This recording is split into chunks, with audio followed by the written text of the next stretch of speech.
I know some of the decisions regarding giving such an approval to nurse practitioners to do what they are not qualified to do or trained to do is because of the labor crisis. And labor crisis, another thing you should also look at and make sure that if that is going to be the case, some systems to get them the kind of training that they need, the kind of knowledge and education and competence that they need in order for us to keep our people employed. Joblessness and unemployment is it's very bad for business. The public interest should overweigh political interest and must overweigh any professional association interest. The impact of lobbyists is not good when it threatens the economic and financial well-being of our people. That's the prophecy today, even though that's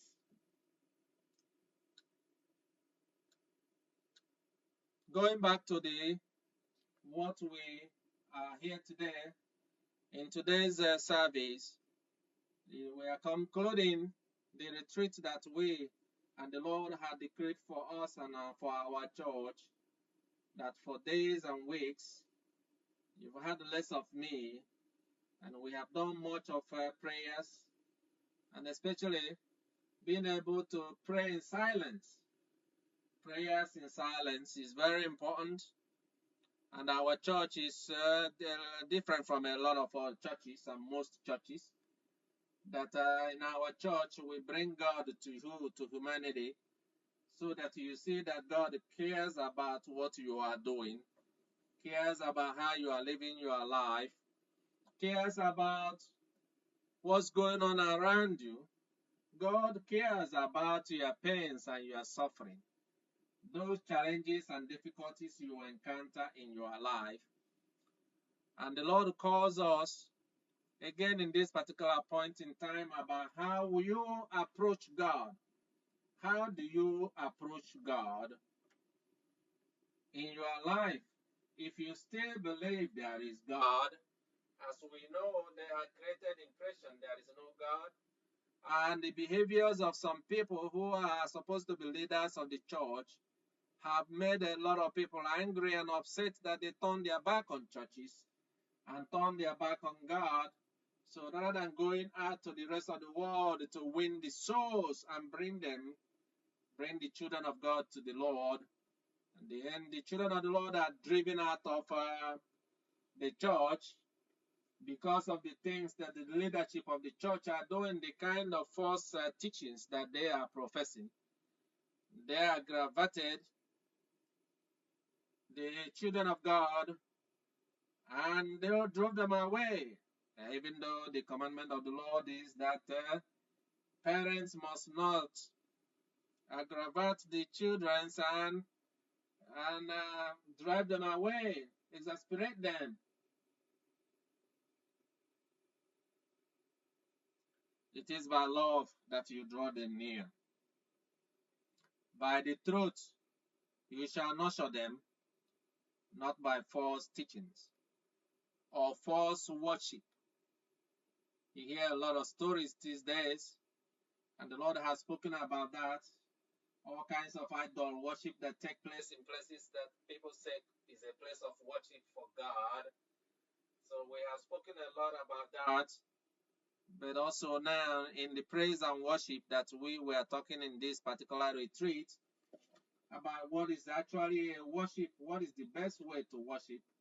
So in the conclusion, the word that we had discussed and earlier that the Lord had ministered to you about in the book of John chapter 4 from verse 22 to 23 should be your memory verse, that you take this home and live in this word and in your prayers, asking God to be able to make this word that came from Him possible for you, so that you gain an understanding and understand what you ought to do and how you shall worship the Lord your God.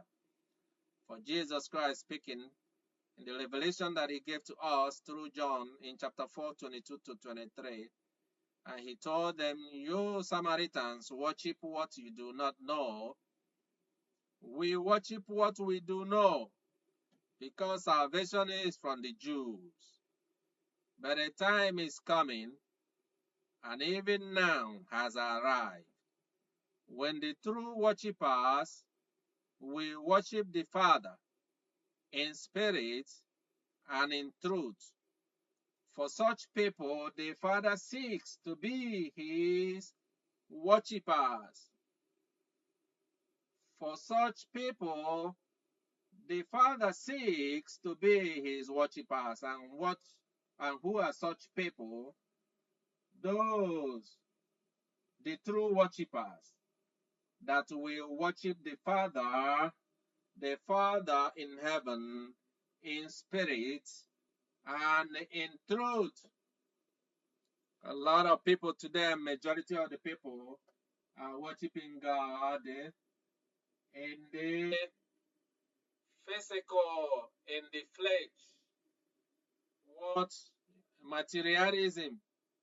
They are here in this realm. What you can see, you see it in the way their life, the way they display their life, in the way they live their life, that everything is physical and mental right here in the physical realms, but not in the spirit.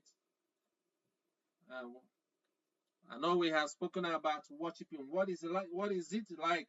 And what does it mean to worship God in truth and in spirit? True worshippers in the spirit and in the truth. That you will begin to put those things in practice. And for those of them and those of you who are ministers in our church, that's the only way you can continue to be a minister in our church. You have to be able to worship God in the spirit and in the truth. And in absence of that, you may become just a minister without portfolio, and meaning that you have a ministry and that you are called, that the Lord may have gifted you, but you will not have that office to be able to use that particular gift, because it means that you have not allowed the Spirit of the Lord to operate in you.